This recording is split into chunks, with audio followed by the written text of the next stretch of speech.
il est 7h37 sur la première. J'accueille l'invité de la rédaction, Olivier Barraud, bonjour. Bonjour. Vous êtes secrétaire syndical au SEV, le syndicat du personnel des transports, ancien cheminot et conseiller communal socialiste à Moudon.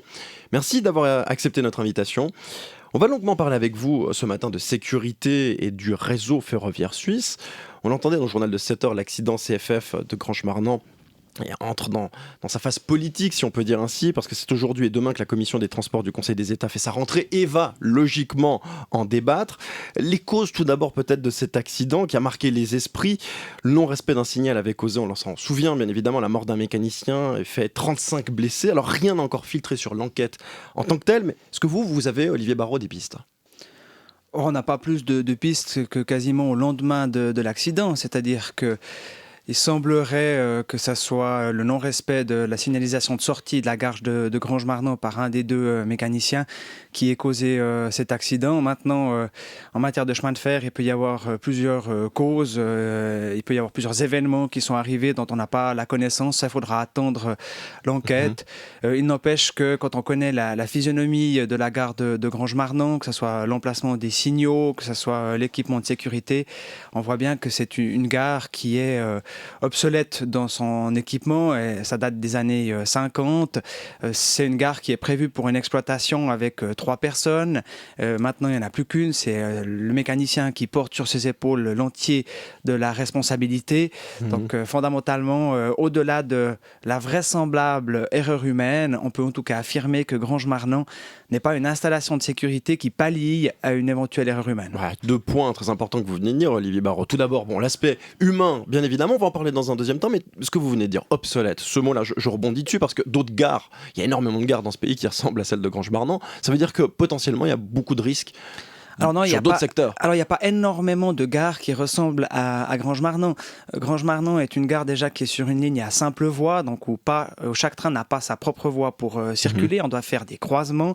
Et puis en plus, la gare de Grange-Marnan a ce qu'on appelle un signal de groupe, c'est-à-dire qu'il y a un signal qui est valable pour plusieurs voies, or que normalement les gares sont équipées d'un signal de voie, un signal par voie. Donc c'est pas le cas de figure que l'on retrouve à de nombreux endroits sur le réseau.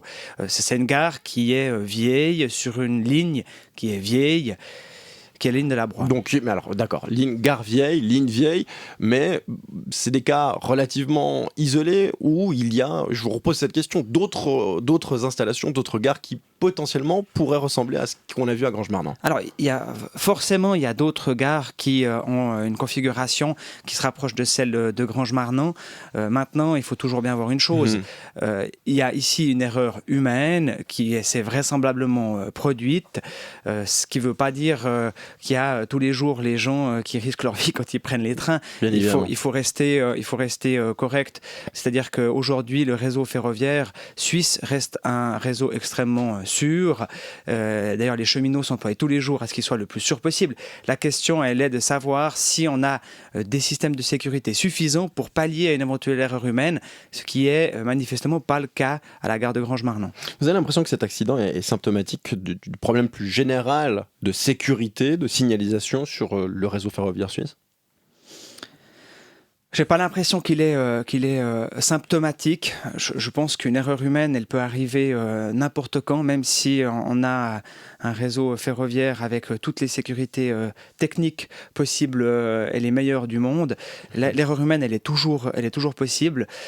Maintenant, je pense que depuis le changement d'horaire, on a vécu beaucoup de retard, on a vécu beaucoup d'incidents, et ça, je pense que c'est assez symptomatique d'un réseau qui arrive à ses limites de capacité en termes de nombre de trains. On est à la limite aujourd'hui des capacités, des infrastructures ?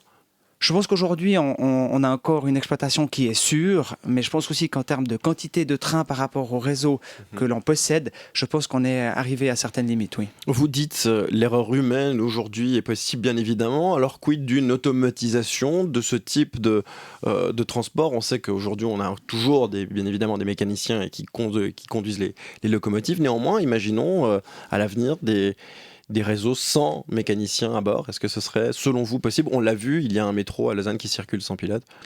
Ouais, sur alors conducteur. pour arriver à C'est pas bien exploiter... évidemment la même chose, mais C'est-à-dire qu'il va falloir sortir plus que 2 milliards que demande M. Mayer juste pour avoir un contrôle de vitesse des trains. Si vous voulez avoir ce type d'exploitation-là, ça signifie changer quasiment intégralement les infrastructures et changer quasiment intégralement le matériel roulant.